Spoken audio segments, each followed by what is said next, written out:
be an issue. Let's listen to Obama's new battle cry during his speech last night from New Hampshire. When we've been told we're not ready, or that we shouldn't try, or that we can't, generations of Americans have responded with a simple creed that sums up the spirit of a people. Yes, we can. Yes, we can. Hope and change, and yes, we can. Yes, we can. Yes, we can. Yes, we can. Yes, we can. Si se puede. Si se puede. Si se puede. Are people nuts? Are people insane?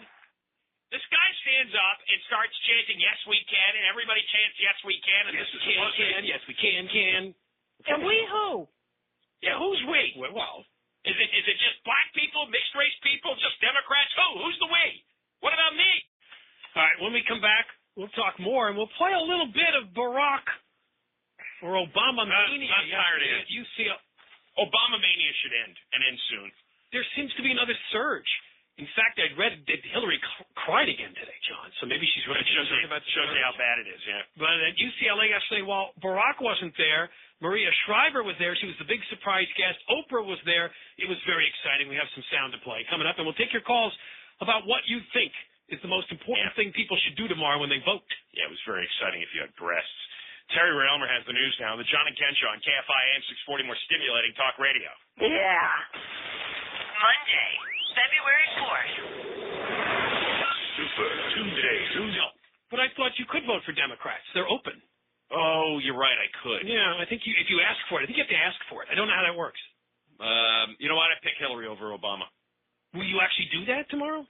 If they don't let me vote in the Republican, yeah. Just because you want to vote for somebody for president? No, just because I don't want Obama winning anything. I'm going to vote for Ed. I think he's a wiener. Kucinich, is he still going to be on there? Kucinich? No, I mean, Obama is way too left for me. Way out there. And Obama is way out. I want to see him, if he becomes the nominee, how he really fares.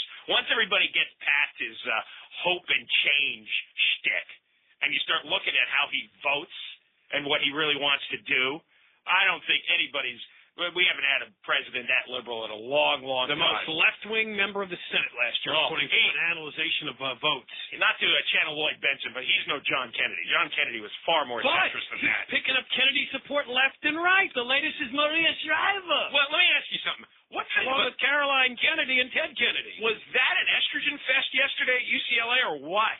Terry Ray, offensive to you? I mean, Doesn't matter. If you were a guy, any guy that went to that thing, that woman fest yesterday, you probably started lactating. When you said at the top of the hour, I mentioned the UCLA rally, and John goes, "Yeah, real exciting if you have breasts." Terry Ray just leans over, looks at me like, "Well, it's awful. You wouldn't go to something like that." I mean, Oprah, Maria Shriver, Caroline Kennedy, and Mrs. Obama. Oh, yeah, there's another woman, too. Yeah, there's some old hag at the end. I got to identify her. It's like Michelle Obama. Yeah, on Super Bowl Sunday, right, when every guy who's a guy is sitting home having a beer, waiting for the ball game to start, all the women, or all the Prius drivers, are over watching Mrs. Obama, Oprah, Caroline Kennedy, and Maria Shriver. Maria Shriver was the special surprise guest. She came out the end. Jeez, what a headache. And now she disagrees with her husband, who supports McCain. Yeah. Both of them are losers. Yeah, you're right. I think that's why they picked Super Bowl Sunday. Of course they did. No point trying to draw men anyway. It was a big girl fest because Obama, I don't know. Well, they just said free beer. Can I ask you something? What guy gets all excited about hope and change from Obama? I mean, that is such a feminine message. It's not a message that speaks to me in any way, hope and change. No. What is that? But there is one thing about it that's now clear to me. What? It means no Bush, no Clinton. That's what it means. That's the kind of change he's talking about. But John, we go back to 1980 with Bush and Clinton, one of the two of them at the top or the second place on the ticket. Obama's trying to say no more of either one of them. Everything about him is like anti-my personality, put it that way. Barack? Yeah. Yeah, I thought you thought he was a good motivational, enthusiastic. You hate dull speakers. That's it. Yeah, as a speaker, he's fantastic. When you actually look at what he's voted for and the he's claiming to want to push once he becomes president. There's nothing in there I like. I'm missing a gene or something because it's the speeches do nothing for me. Well, all right, let's do this. Let's see if we can convince you, John. We have about a half a minute of Maria and about 40 seconds of Oprah at the rally yesterday. Let's start with Maria Shriver. Diverse, open, smart, independent, bucks tradition, innovative, inspiring, dreamer, leader. He is about empowering women, African Americans, Latinos, older people, young people. He's about empowering all of us. You notice that? He's not about himself. He's not about white guys. The power of us and what we can do when we come together. Now, that clip got cut off. What she meant at the beginning, she was comparing Obama to California, and then she came with that list of words, which sounded like a game show. Like association, independent, diverse, forward-thinking, open, this is California, smart, Obama. She sounds like she's talking to a third grader. Although I've been through a lot of parts of California, I don't find it that smart. But yeah, she does. But you notice each time she let out a word, the crowd was like, "Ooh!" And it's way too diverse. Yeah, I mean, who is she? Right? There's nothing in there for white men. No, there's white European men. You're out of luck. That's right. Nothing for the white European guy. I'm sitting there. You listen to that litany. The hell is she talking about? In fact, I was listening. Right, let's give Oprah a chance. We just heard Maria Shriver at yesterday's rally for Barack Obama at UCLA. Oprah, of course, is the big star and the main star. Let's see if she can convince John in about 40 seconds about Barack or Obama mania. This time last Sunday, I was dancing in my PJs. Ooh. When I first read that op-ed article by Caroline Kennedy. Yeah. Yes, I was. Think about that. Yeah. I believe the change has already come, California. Look at that crowd. I believe the change has already come. I would never vote for anyone based on gender or race. I'm voting for Barack Obama not because he's black. I'm voting for Barack Obama because he's brilliant. He's brilliant. Brilliant. He is brilliant. Brilliant. Wait a minute. All right, Clay's doing that. Are you doing that, Clay? Yeah, he was. No, He's brilliant. She did that 3 times.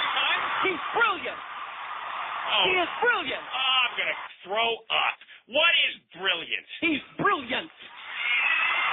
He's brilliant. He is brilliant. You're going to loop her with Ted brilliant. Kennedy. And the idea of her in her pajamas dancing, I don't know what's worse. He is brilliant. But she's bloated up again. Brilliant. Next thing you know, Ted will be in his pajamas dancing. All the Kennedys will be dancing. Yeah, I like all the crazy people have climbed out of the trees for Obama. Have you noticed that? That'd be one hell of a year, isn't it? Oh, yeah. Well, tomorrow's really just the beginning. Yeah, she's not voting for him because he's black, right? When was the last time you saw Obama on the campaign trail? I don't remember. He's brilliant. When was the last time you saw Oprah come this far out for a candidate? That's what I mean. She's never campaigned for anybody. Not that I remember. Not a president. No. So of course it has to do with him being black, or actually half black. Do you think she has the hots for him? Well, yeah. I don't think she gets a lot of action.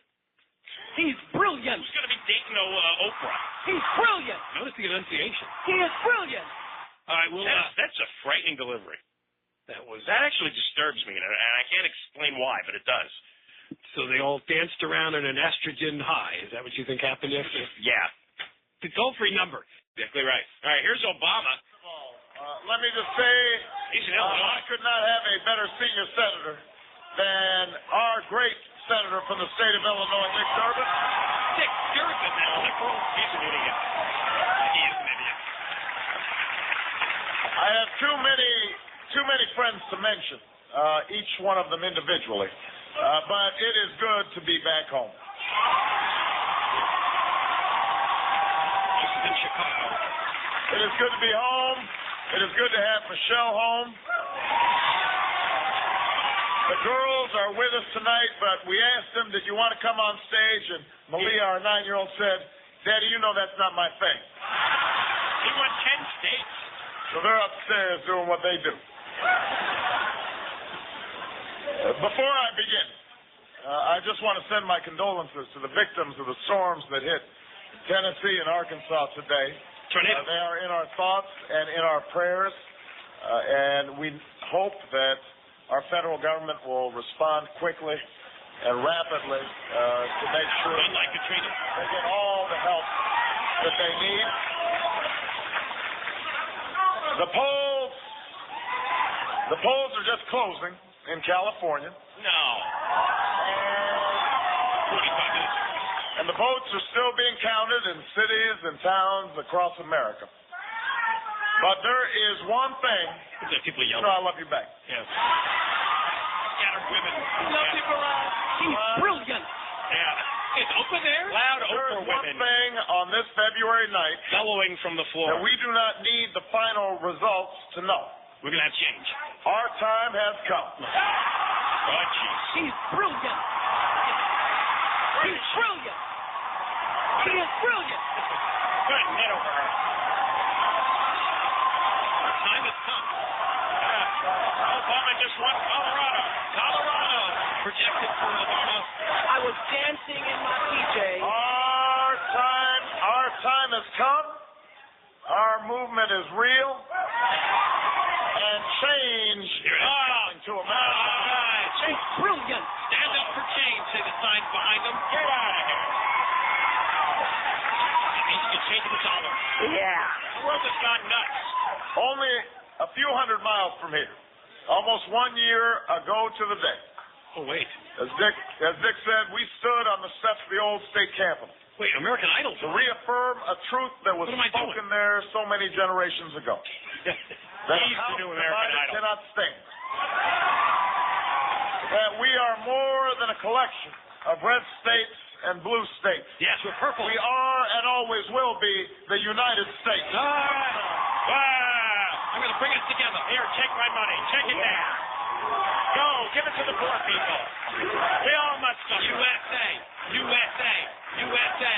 I don't know why they're saying What began as a whisper in Springfield soon carried across the cornfields of Iowa, Oh, good where Lord. farmers and They listen to factory this workers, morning to this students, crap. and seniors stood up in numbers we have never seen before. Yeah, but he's more exciting than McCain had of me. They stood up to That's what I'm say worried that about. maybe this year we don't have to settle for politics where scoring points is more important than solving problems.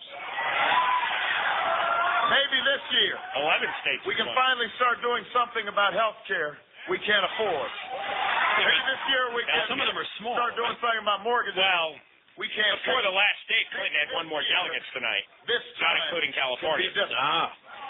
That's The what matters. voices echoed from the hills of New Hampshire to the deserts of Nevada. Yeah, the sea When to shine teachers and and sea. cooks and kitchen workers Yeah. stood up to say that Yeah. maybe Washington Kitchen doesn't workers, have to cooks be and run kitchen workers. by What does that Washington. mean? C.C. Pueda. Si se puede. No, that Of the American people. Did he just yell at him? No, that was Clay. Oh. Yes, we can. Here it is, though. Si se puede. No, that's Clay. They reached the coast of South Carolina. But people said that maybe we don't have to be divided by race and region and gender. See, he's in Chicago now, John. Supposed to see black people with him, so he's not going to do C.C. Pueda. I know, he just fakes it when he comes out here. Oh, yeah. The crumbling schools are stealing the future of black children and white children. And we can come together and build an America that gives every child, everywhere, the Are you gonna opportunity break? to Do live you out want to play their the dreams. commercial so we can make money off of this? Can be different. All right, well, is Barack Obama in Chicago talking about some of his wins tonight? He's brilliant. He's won a number of states, but as John pointed out, Hillary's still gotten a few more delegates tonight. Well, they just added Colorado, but before Colorado, she had 173 delegates. Gotta go look at that photo. So here's a lot of wow this week. And I'll tell you why. Barack Obama he thinks for now that Jesse not only was threatening to cut his nuts off, but used the N-word, has separated himself from, between that and Jeremiah Wright, from the fringe element black leaders, right, John? I mean, that's what his handlers want him to do now that he is the Democratic nominee. So the next thing is, what about this image you have that you wouldn't be a very good commander-in-chief when it comes to foreign policy and fighting terrorism Because and all those big picture things? just 3 years ago, you were a local political hack. Yes, you are a novice. You are green. you haven't done poop in your life yet? In a recent Washington Post ABC News poll, just 48% of registered voters said Obama would make a good commander-in-chief. 72% said McCain would. So this means Obama is heading overseas to try to bulk up his image as someone who can deal with other international leaders. I can get on a plane and I can fly to Iraq just like McCain did. Well, some people are angry because McCain has made visits to places like Iraq and he doesn't get the media entourage that Obama's getting. Oh, he's getting everybody. Oh, all 3 network anchors are going with him. That's right. Brian Williams. Yeah, I'm going too. Charles Terry Dixon, Ray's going. Katie Couric, and Terry Ray Elmer. All 4 are listed here in this Time story. The Tyndale Report, a news coverage monitoring service that has the broadcast networks as clients, report that the 3 newscasts by the networks, which have a combined audience of 20 million people or so, spent 114 minutes covering Obama since June and 48 minutes covering John McCain. Now, their excuse is, well, he's running a historic campaign. It's like, stop it. Everybody knows he's black. Nobody cares. All right, we don't. That can't justify all the extra and excessive coverage just because he's black. What is this like? There's like an affirmative action going on when it comes to covering black candidates. No. They get to have more than twice the coverage. But you know, and I know that it's really about celebrity, and he is a bigger celebrity than McCain. I mean, even though the news won't talk about this, they're giving Barack Obama more coverage because probably he gets more eyeballs. I mean, I'm sure they track their ratings, John, and when they do Obama stories, they know if there are more people watching, they do But they're the ones who insist they have to have both sides of the story. Everything has to be even-handed. Everything has to be balanced. And you know that's BS. Yeah, it is BS. These news programs are also about getting viewers and making money from advertising Yeah, dollars. McCain is and Obama stories sell a little better so people don't click out. I mean, when McCain comes on the screen, how many people do you think click over to another channel? Probably a lot. Well, he's boring. He's boring, yeah. He's boring. Which might not have anything to do with how people vote, but as far as television entertainment, you know, it stinks. And they don't admit that. I mean, it even says that Obama is really carrying on with the covers of the news magazines. In the last year, he's been on Rolling Stone twice, the cover of Us Weekly. All right, but this is the inverse universe, right? Because what is so intrinsically fascinating about him, other than that he's half black? Oh, I agree with you. I don't mean that in a disparaging way, but I've read as much as anybody on all this, and I don't understand, other than that he's a half black guy, what is it about what he's accomplished in his life that merits all this fascination? But you know that most people watch presidential races like this very superficially, and they have no idea what Obama's voting record is, or what his policies are, how much he wants to raise taxes. They don't care. He just looks more like a rock star to them than McCain. So they're more interested in the story. Charles Krauthammer is a columnist, Washington Post, Newsweek. He had a really good column today about Obama being in love with himself. You know Brandenburg Gate, one of the gates that leads into West Berlin? President Reagan spoke in front of Brandenburg Gate during the Cold War. I remember that. Yeah. And Kennedy went to Brandenburg Gate when he gave that famous speech in West Berlin. Yeah, I remember Reagan, I think, ended up there like the D-Day anniversary, Normandy, the invasion of Normandy, and that got a lot of media coverage. Obama, very, very amazing. Obama wanted to speak at Brandenburg Gate, and everybody said, well, what are you doing?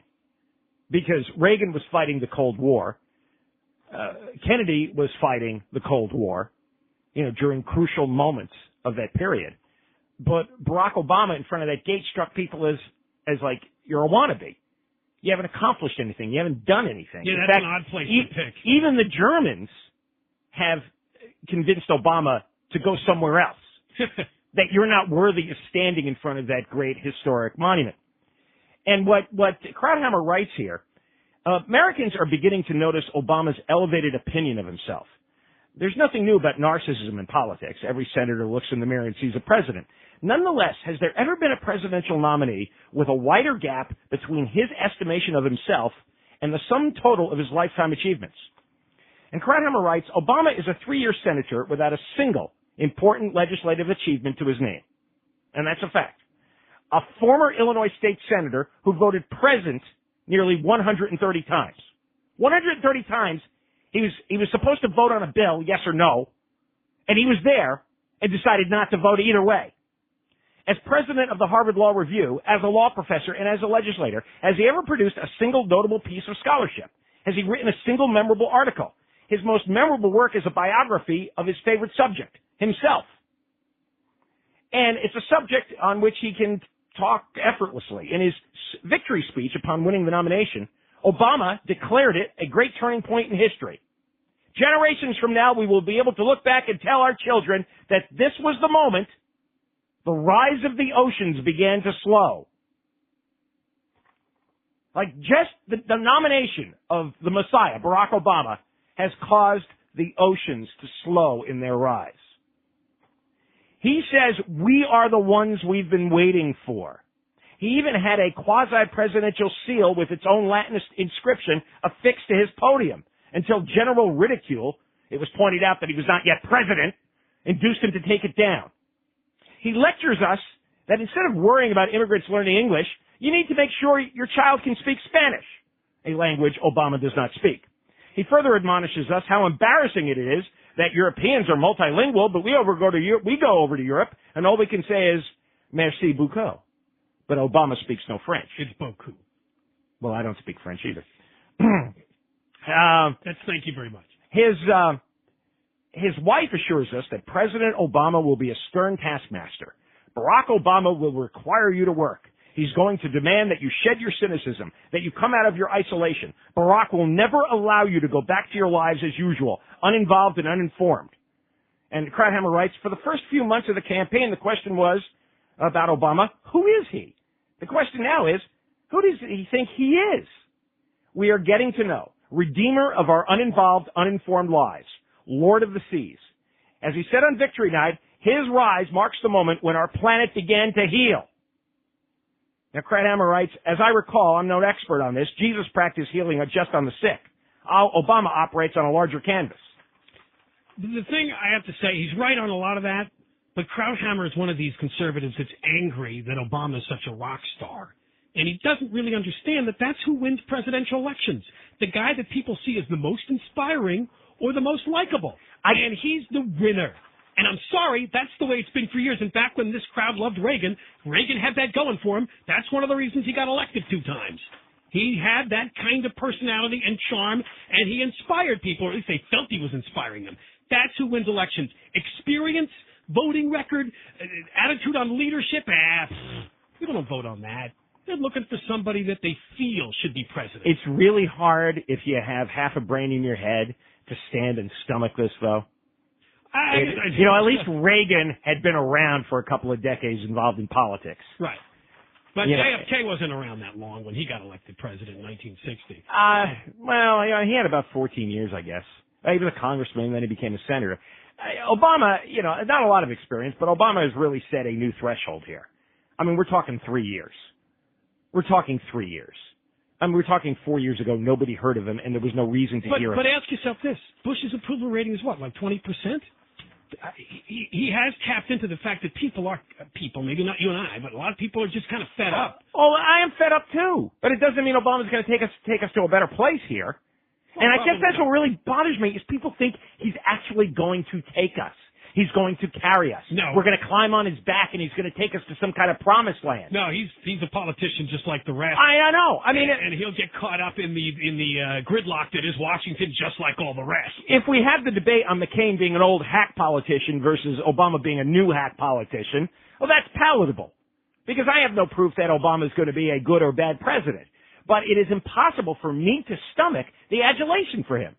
I mean, he just simply hasn't earned it. He has not earned the adulation that he gets. He hasn't, but he's tapped into a vacuum. There is a vacuum right now. There's nobody for people to adore on the national political stage. Who is it? There's nobody. Why is this? People despise Bush at this point, and they're just sick of him. Hillary Clinton, they were sick of her. There's nobody. Why do we need to adore any of these people? Well, we go back to people who need the daddy, John. People who need. I guess it's a biological need to look up to and say, "Oh yes, you're in charge. Please save us." All right, we'll take a break. The toll-free number is 1-800-5201-KFI. When we come back, we'll tell you exactly where Obama's going to go on this trip. And, by the way, the Europeans are very excited. He's going to go to France and the UK. And, John, they're waiting for the rock star. We'll talk about it next. All right. John and Ken Show, KFI AM 640, more stimulating talk radio. Leo Laporte, tomorrow morning at 11. KFI. If the truth hurts, listening to KFI would be like birthing triplets. while having a root canal through your nostril. KFI, AM 640, more stimulating talk radio. John and Ken Show, John Cobell and Ken Champeau on KFI, AM 640, more stimulating talk radio. All right, coming up after 4 o'clock, we will visit the parallel universe once again. The other day, we played an interview between Tony Villar and Ryan Seacrest of our sister station, KISS FM, which was classic gold. Next hour, we'll visit NPR, National Public Radio. Did a story on 2 women who are having such budgetary problems in Ohio, they can't afford meat anymore as part of their diet. And if you want to see just how emaciated they've gotten, please go to our website. It is just sad. It'll make you tear up and cry when you see how scrawny, how just malnourished they are. We will play the NPR story and we'll gauge your sympathy coming up after the news. Barack Obama, and this is exciting, the rock star is going to go to Jordan, Israel, Germany, France, and the UK. And then at some point in the not-too-distant future, he's going to go to Afghanistan and Iraq. Now, we were talking before about his lack of experience, but the New York Times has a story that he has 300 people advising him on foreign policy. 300 people, and remarkably... That's got to be a long meeting. A number of the ones that they highlight in the story come from the Bill Clinton administration. Well, yeah, it's all the recycled hacks from the last Democratic administration. This is what happens. Same thing happens in Sacramento, John. They just wait for the party to come back around, and the same people glom on for jobs. Well, yeah, you need experienced guys, and the only experience any Democrats have had in the last 30 years have been with the Clinton administration. I hope it's the same people who decided not to shoot Osama bin Laden in the head. That's exactly what I was going to say. If these are the Clinton people, they certainly didn't do the job on that back in the 90s. Nice preparing us for that terrorist attack on 9/11, guys. It's good to have you back in town. But this is where I wonder about experience. These are just more. They're not exactly politicians because they have to get the jobs from politicians, but these are just people that want to continue to have a career making money off the taxpayer. Sometimes I wonder how much experience really counts. No, and I agree with you, because I always think experience is a dodge that a lot of people use to hide their incompetence. You know, it's always been a saying, I've had that, when people start talking about how many years they've had in the business. The radio managers that we have that claimed, 20 years in radio. 20 years in radio, yeah, and you're a dope, and you're a turd. You don't know crap after 20 years. But in absence of experience, don't you have to show that you know stuff? And all I'm hearing from the Messiah is his hope, his change, the oceans are going to heal, the planet is healing, the oceans are not going to rise. It's all that inspirational crap, which falls, flat on me. The thing that bothers me is it goes back to the article you read by Charles Krauthammer. Obama has a tendency, when he was in the legislature in Illinois, to vote present rather than yes or no. He's a guy that doesn't like to take firm positions on things because he doesn't want to get pinned down later on. Okay. Like Tony Villar, he's always had his eye on a higher office, which concerns me that if he becomes president, he is not going to be a decision maker. All right. Now remember, after seeing Clinton, we had all the warning signs about Clinton's character problems. We had the warning signs about Bush's brain problems while they were running. Yeah, what do you see with Obama? We got warning signs here that Obama is full of himself, full of hot gas rhetoric, but he's not one who's decisive. And when you have 300 advisors on one issue, that is a sign that you don't know what you're doing. And you can't make a decision with 300 people advising you. No. I'm sorry. You can't. We'll never make. That's like trying to ask 300 people what to have for lunch. You're not going to reach a consensus. All right, when we come back, we'll play for you, a story on National Public Radio as we visit the parallel universe once again. This time it's about 2 Ohio women who are living on such a fixed income now they cannot afford to buy meat to eat. But you have to go to our website, KFIAM640.com, click John and Ken. You'll see a picture of them. And you have to see them, okay? So while you're listening to the news story, you have to be looking at their picture, if you possibly can. We will describe it, though, for those of you in the car. And there's one little hint, as one of our listeners pointed out, and I didn't see this. It actually says on the photo somewhere, click to enlarge. It does. Which you really don't need to do. Really? No. It looks like that's already happened. Terry Ray Elmer has the news now. The premise. All right. Barack Obama might be the next president, and he was at an event today in St. Petersburg, Florida, some sort of town hall meeting where he got heckled by black people. The Messiah gets heckled, asking him why he's not doing more and speaking out more about African community issues. So let's listen to the hecklers. And distort the free market and work get tax loopholes and tax havens in the tax code, then everybody suffers. And when our government fails, hold on a second. What's happening, guys? Hold on a second. And when our he sounds like such an idiot. And when our oh, now they're trying to boo the heckler. That's all right. That's all right. Listen. Excuse me. And when our Hey. Go ahead. Everything's out of control. You know what's funny is when a politician is in the middle of stringing a bunch of cliches together, and then people start shouting. It makes the cliches somehow they seem even more empty and more stupid. Yeah. You know, you suddenly notice that he's reading political hack cliches off a teleprompter. I guess this clip, the hecklers do ask some kind of a question. It doesn't necessarily make sense, but we'll try to follow it here. So my question is, in the face of the numerous attacks that are made against the African community or the black community by the same U.S. government that you aspire to lead, and we're talking about attacks like the subprime mortgage that you spoke of, that wasn't just a general, ambiguous kind of phenomenon, but a phenomenon that Wait, stop a second. That first word, general? There is nothing funnier than when a black guy, like what? Like a ghetto guy, tries to use really large words. I'm really confused by the first word there. Was it general? Let's go back if we can. Like the phenomena. Oh, we can't go back. We can't go backwards? No. Oh, that's too it's bad. a technical issue. Can you start over again? Can you do that? All right, start over again. Because this guy's funny. So my question is, in the face of the numerous attacks that are made against the African community or the black community, both of those, yeah, by the same U.S. government that you aspire to lead, and we're talking about attacks like the subprime mortgage that you spoke of, that wasn't just a general, ambiguous kind of phenomenon, but a phenomenon that targeted. He did say general. Ambiguous phenomenon. General, ambiguous kind of phenomena. The African community and Latino community.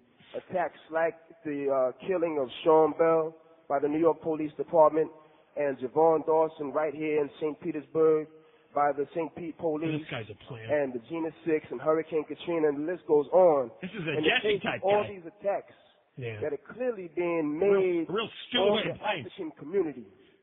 Why is it that you have not had the ability to not one time speak to the interests and even speak on behalf of the oppressed and exploited African community or black community in this country? All right.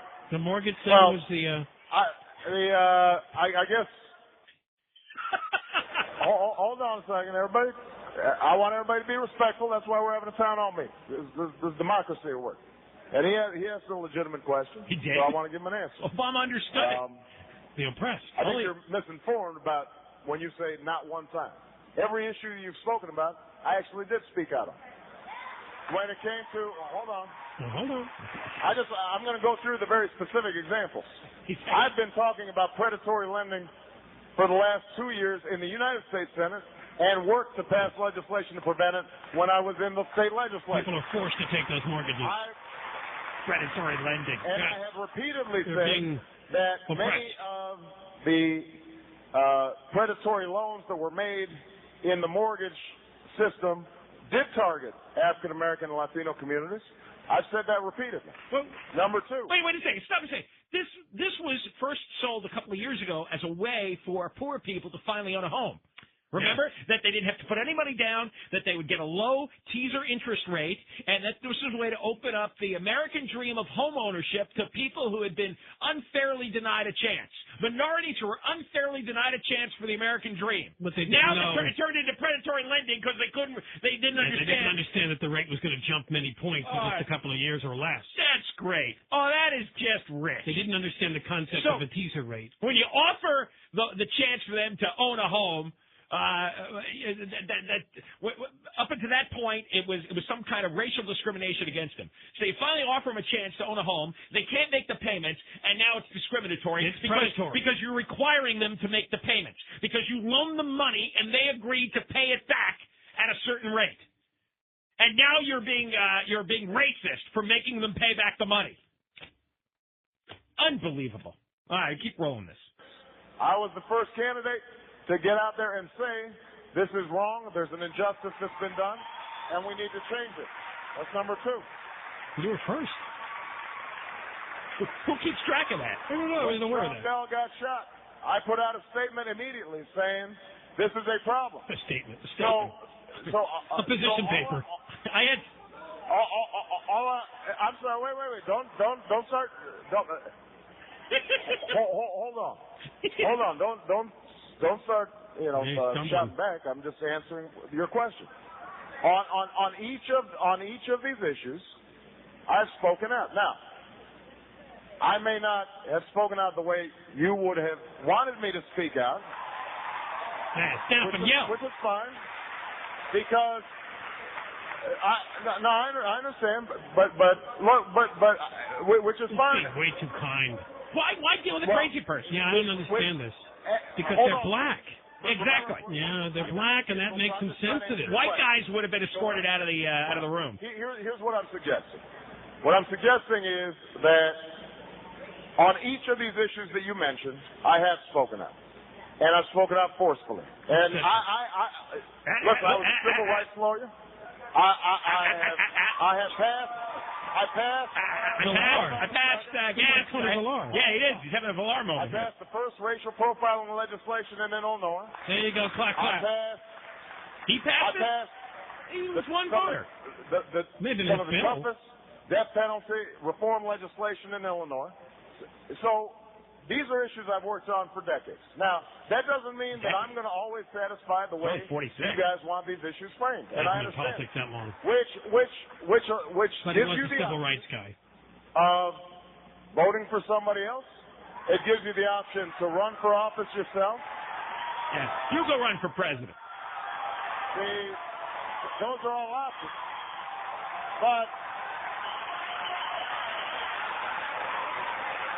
But the one thing that I think is important, is that we're respectful towards each other. And what is true is, I believe that the only way we're going to solve our problems in this country. He's just country. Pumping gas here. There's that preacher thing. Country. The only way that we're going to solve our problems in this country is if all of us come together, black, white, Hispanic, and do what I say. Everyone come together and do what the Messiah says. Kumbaya. Gay, straight. That I think has got to be our agenda. All right. Okay. Now, John Cobelt has... Ray Elmer, KFI News. KFI AM 640, more stimulating talk radio. It's the John and Ken Show. John Cobelt and Ken Chiampou, welcome. I'm not even sure where to start. Opposite day yesterday has turned into opposite day 2. Later on, and I promise you we'll get to this, I don't even understand this. I mean, if Obama's supposed to be the great messiah, how in the hell can he name Tony Villar to his economic transition team? This guy was on Fox, CNN today being interviewed as some sort of economic, and you look at the list of people on the transition team, it includes, of course, Warren Buffett and past secretaries of the Treasury and a guy that used to run the Federal Reserve, Paul Volcker, and there's Tony Villar's name, and I'm staring at the paper, and I'm going, This makes no sense. Oh, when you look at it's just a quota. He wants a Latino on the team. Well, I mean, look at this. You've got Robert Ruman, chairman and director of the executive committee of Citigroup, former secretary of the U.S. Department of Treasury. Robert Reich, who is from UC Berkeley, former secretary of the Department of Labor. Lawrence Summers, Harvard University, managing director of D.E. Shaw, former secretary of the U.S. Department of Treasury, and the list goes on and on. And a lot of business. And Warren Buffett, Buffett, chairman and CEO of Xerox. Yeah, Warren Buffett. Warren Buffett's there. And then Tony Villar. It's like somebody added on the assistant manager of a McDonald's. It's like, in fact, it looks like the only two elected officials are Villar and the governor of Michigan, Jennifer Granholm. What the F would Tony Villar know about economics? I'm ready to curse